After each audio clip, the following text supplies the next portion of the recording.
ሰላም ውድ የቻናላችን ተከታታይ ቤተሰቦች እንዲሁም ለዚህ ቻናል አዲስ የሆናችሁ ልጆች እንኳን ወደዚህ ቻናል በሰላም መጣችሁ ብያለሁ። እሺ ቤተሰቦች ዛሬ ከዚህ ላይ እንደምታዩቸው እነዚህ የመቤተሰቦች አሉ። ከዛ ደግሞ ወደ እንግሊዘኛው ሲቀየሩ እያንዳንዱ ፊደል ከጎናቸው በታች ላይ ያስቀምጫለሁ ማለት ነው። ልክ በመቤተሰቦች ተመሳሳይ የረ ቤተሰቦችም ከዚህ ላይ ሙሉዎች አሉ። ከዚያ የረ ቤተሰቦች አሉ ማለት ነው። ከዚህ ላይ የሰ ቤተሰቦች አሉ። ከዚህ ላይ እንዲሁ የሰ ቤተሰቦች ወደ እንግሊዘኛው ስንቀይራቸው ከታች አድርጌ ያስቀምጨላችኋለሁ ማለት ነው። ከጎናቸው የረ ቤተሰቦችም ከዚህ ላይ እንዳሉ የተ ቤተሰቦችም ከዚህ ላይ እንዳሉ ከዚህ ላይም የተ ፊደሎች ወደ እንግሊዘኛ ሲቀየሩ አስቀምጫለሁ። የነ ቤተሰቦችም ከዚህ ላይ አሉ። የነ እንግሊዘኛው ሲቀየር እዚህ ላይ አስቀምጫለሁ። የቤተሰቦች ከዚህ ላይ ያሉ የቤተሰቦች ደግሞ ወደ እንግሊዘኛ ሲቀየሩ እያንዳንዱን አስቀምጫለሁ። እያንዳንዱ ፊደል እያንዳንዱን ያስቀመጡ ተራ በተራ ለመጀመሪያ ፊደሎች እነዚህ የመጀመሪያ ይሆናል። ሁለተኛ ፊደሎች ደግሞ ሁለተኛቸው፣ ሶስተኛ ፊደሎች ደግሞ ሶስተኛ፣ እንደዚህ በቅደም ተከታይ ስላስቀመጡላችሁ ይገባቸዋል ብዬ ተስፋ አደርጋለሁ። ሌላኛው ደግሞ እነዚህን በመጠቀም እነዚህን ፊደሎችን የአማርኛ ፊደሎችና የእንግሊዝኛ ፊደሎችን በመጠቀም መጀመሪያ በአማርኞች እንዴት በአማርኛ ስም መመስረት እንደሚቻል ለምሳሌ እዚህ ላይ መሰረት ይላል። ወደ እንግሊዝኛ መሰረት ብላችሁ ለመጻፍ ስትፈልጉ መሰረት እንደሆነ፣ ከዚህ ላይ ደግሞ ማቲያስ የሚለውን ወደ እንግሊዝኛ ስጽፉ ማቲያስ ብላችሁ እንዴት እንደምጽፉ ከዚህ እያወጣን አንድ ባንድ እየለቀምንን የማሳያችሁ ይሆናል ማለት ነው በዛሬው ትምህርት አማርኛና እንግሊዝኛ ሁለቱን የማስኬድላችሁ ይሆናል ማለት ነው። አማርኛ ለማትችሉ አማርኛ፣ አማርኛ ችላችሁ ደግሞ እንግሊዝኛ ለማትችሉ እንግሊዝኛውን የማስተምራችሁ ይሆናል። ሌላኛው ደግሞ ሁለቱን ማስኬድ የምትፈልጉ ደግሞ ሁለቱንም ስለማስተምር በዚህ ቪዲዮ ማየት መረዳት ትችላላችሁ ማለት ነው። የዛሬው ትምህርት ቆንጆ ነው ብዬ አስባለሁ። ከእናንተ የሚጠበቀው በግል በግሩፕ በማንኛውም ሰዓት እናንተ በሚመቻችሁ ሰዓት ማለት ነው መማር ማንበብ መጻፍ የምትፈልጉ ልጆች በኢሞ በቴሌግራም በዋትሳፕ ከዚህ ላይ በምናስቀምጥላችሁ ቁጥሮች በማንኛውም ሰዓት አማርኛ፣ እንግሊዝኛ፣ ሂሳብ ትምህርቶችን እየሰጠን እንገኛለን። አሁንም እየሰጠን ነው። ስለዚህ በማንኛውም ሰዓት መማር ለምትፈልጉ ልጆች ብታናገሩኝ በማንኛውም ሰዓት ታገኙኛላችሁ ማለት ነው። አሁን እንዴት እንደሚመሰረትና እንዴት ማንበብ መጻፍ እንደምትችሉ አብረን ስለምናይ ተከታተሉኝ። ወደ ትምህርታችን ስንመጣ ከዚህኛው እየተጠቀምን ከዚህ ላይ ስሞችን የምንጽፍ ይሆናል ማለት ነው። ተከታተሉኝ።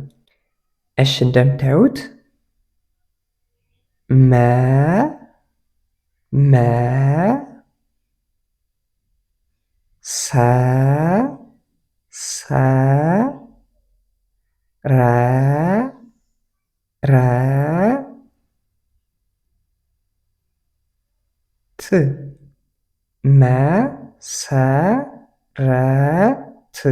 መሰረት ብለን የጻፍን ነው።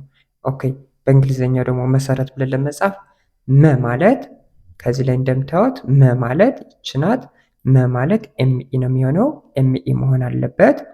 ያው ከዚህ ላይ ምንድነው ማለት ኤምኢ ብለን ጻፍንን ማለት ነው። ኤምኢ ይች ትባላለች። ሰ ማለት ደግሞ ይች ናት አይደል? ሰ ማለት ደግሞ ይች ናት። ሰ ማለት እዚች ላይ ጋርዳታለች። ኤስኢ ማለት ነው። ኤስኢ ይሆናል። ኤስኢ ስለዚህ ሰ ማለት ኤስኢ ነው። ረ ማለት ደግሞ ይች ሳ ረ ማለት ይች ናት። አርኢ ናት። ረ ማለት አርኢ ያው አርኢ ወሰነነ። ት ማለት ደግሞ ተቤት እንድና ቱ ቲ ታ ቴ ት ቶ ት ማለት ይች ስድስተኛዋ ናት። ቲን እንወስዳለን። ያው ቲ አንድ ላይ መሰረት ይላል ማለት ነው። ማን አልኳችሁ? መሰረት መሰረት አንድ ላይ መሰረት። እንደገና ደግምላችኋለሁ። እንደገና መሰረት የሚለው ያው መሰረት ይላል ማለት ነው። እሺ ማለት ይች ኤምኢ እንደሆነች ሰ ማለት ይች ሳ ኤስኢ እንደሆነ፣ ረ ማለት ደግሞ ይች ሳ አርኢ እንደሆነ ተገንዝባችኋል። ት ማለት ደግሞ ይች ቲ ስለሆነች ቲን ትወስዳላችሁ ማለት ነው። ስለዚህ መሰረት ይሆናል ማለት ነው። ኦኬ ወደ ቀጣዩ እንሂድላችሁ። ወደዚህኛው ስመጣ ይች ማናት? ማ ት ያ ስ ምን ይላል? ማቲያስ። አማርኛው ማቲያስ። ይች ማናት? ይች ትናት፣ ይች ያናት፣ ይች ስናት፣ አንድ ላይ ማቲያስ ይላል። ኦኬ እንሂድ እስኪ። ማ ማለት ያው ከመቤት ላይ አራተኛ ፊደል ስለሆነች ኤምኤ ይሆናል። ኤምኤ ኤምኤ ማ። ት ማለት ከተቤት ስድስተኛ ፊደል ቲ ትሆናለች። ቲ ብቻ እንዳለ ቲ። ያ ማለት ደግሞ ከየቤት ላይ አራተኛ ፊደል እችሳ ያ ዋይ ኤ ይሆናል ማለት ነው። ያ ስ ማለት ደግሞ ከሰቤት ላይ ስድስተኛ ፊደል እችሳ ስ ኤስን ትወስዳለች ማለት ነው። ሶ ማቲያስ እዚህ ላይም ማቲያስ ይላል ማለት ነው። ይህኛው መሰረት ይላል፣ ይህኛው መሰረት ይላል ማለት ነው። ተግባባን ቤተሰቦች? ገብቷችኋል ብዬ ተስፋ አድርጋለሁ።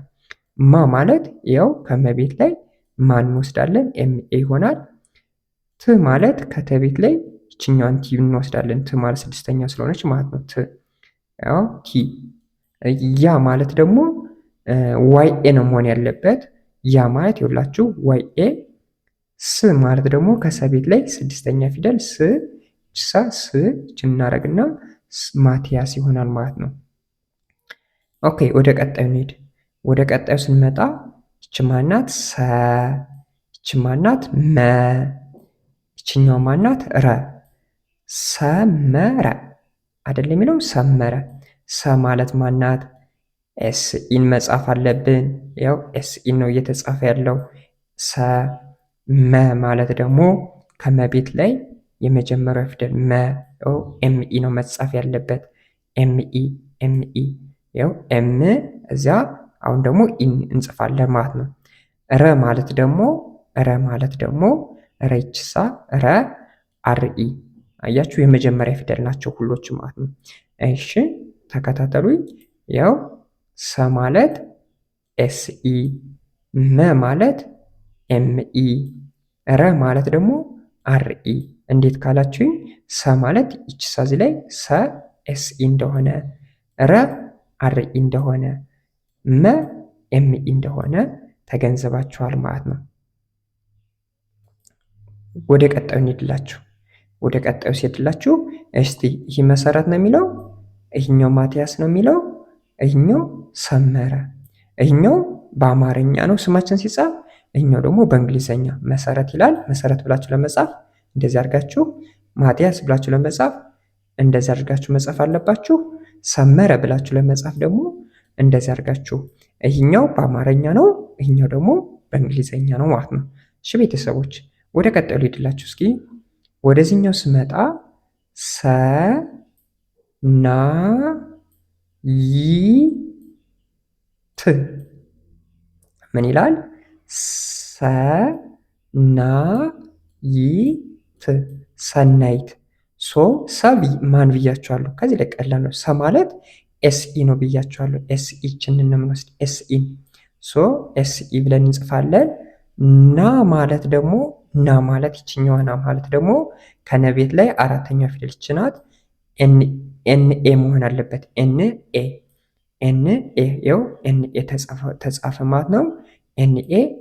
ይ ማለት ደግሞ ከዋይ ቤት ስንተኛ ፊደል ማለት ነው? ስድስተኛ ፊደል። ይ ዋይ ብቻ ትሆናለች ማለት ነው። እሺ ሌላኛዋ ደግሞ ት ናት። ት ማለት ደግሞ ከተቤት ስድስተኛ ፊደል ይች ት ቲ ትሆናለች ማለት ነው። ሰናይት ይሆናል ማለት ነው። ሰናይት። ስለዚህ እንድገመው ሰ ና ይ ት፣ ሰ ና ይ ት። ይህም ሰናይት ነው የሚለው፣ ይህም ሰናይት ነው የሚለው ማለት ነው።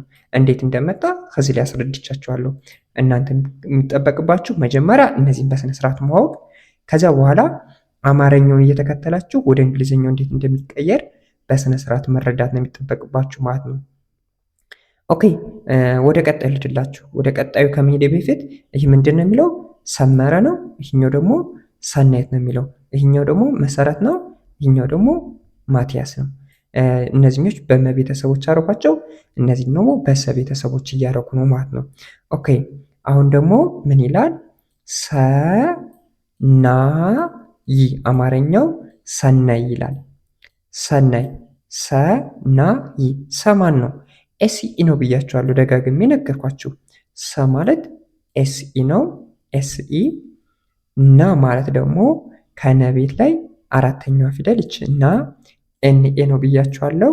ኤንኤ ና እዚያ ይ ማለት ደግሞ ከየቤት ላይ ስድስተኛ ፊደል ዋይ ትሆናለች። ዋይ። ስለዚህ ሰናይት ለማለት ኤስኢ ኤንኤ ዋይ ይሆናል ማለት ነው። ዋይ ይሆናል። ምክንያቱም ሰማት ኤስኢ ነው፣ ና ማለት ኤንኤ ነው፣ ይ ማለት ደግሞ ዋይ ነው የሚሆነው ማለት ነው። ስለዚህ ሰናይት። ተግባባን?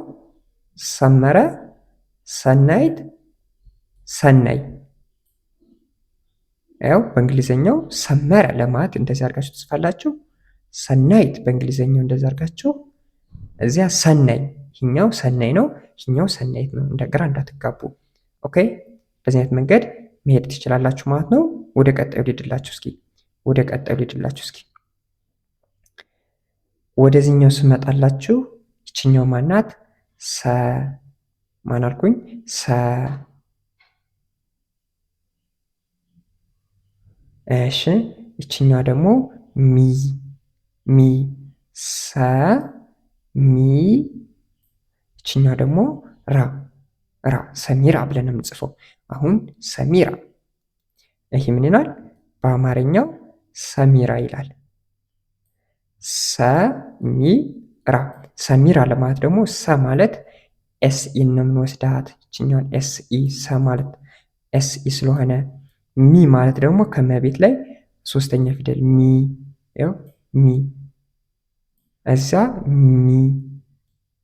ሚ ኤም አይ ይሆናል ማለት ነው። ኤም አይ ይሆናል። ራ ማለት ደግሞ ከረቤት ላይ አራተኛ ፊደል ራ፣ አርኤ አርኤ። ስለዚህ ሰሚራ ብላችሁ ለመጻፍ ስትፈልጉ ኤስኢ ኤም አይ አርኤ ሰሚራ ለማለት ስትፈልጉ ሰሚራ ኤስኢ ኤም አይ አርኤ ይሆናል ማለት ነው። ኦኬ ቤተሰቦች፣ በዚህ አይነት መንገድ ማስኬድ ትችላላችሁ። ዋናው መሰረቱ እነዚህን መያዝ ነው።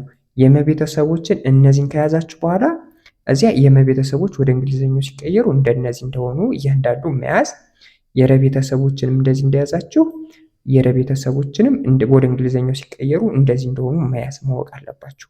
ሁሎችንም እንደዚህ አድርጋችሁ ከያዛችሁ በጣም በጣም በጣም ቀላል ነው ማለት ነው። በጣም እሺ። አሁን ስመጣላችሁ ይህ ምን ነው የሚለው? ቶ፣ ይች ቶ ናት። ይችኛዋ ደግሞ ማ ናት። ማ ቶ ማ። እሺ ሌላኛው ደግሞ ስ፣ ቶማስ። በአማርኛው ቶማስ ብለን ጻፍነን። ቶማስ ብለን ጻፍነን። እሺ ምን እንላለን? ቲ። እሺ እዚያ ቶ ማለት ከተቤት ላይ እንሂድ እስኪ። ቶ ማለት ቲኦ ነው። ያው እች ቶ ናት አይደል? ቲኦ ናት። ቲኦ።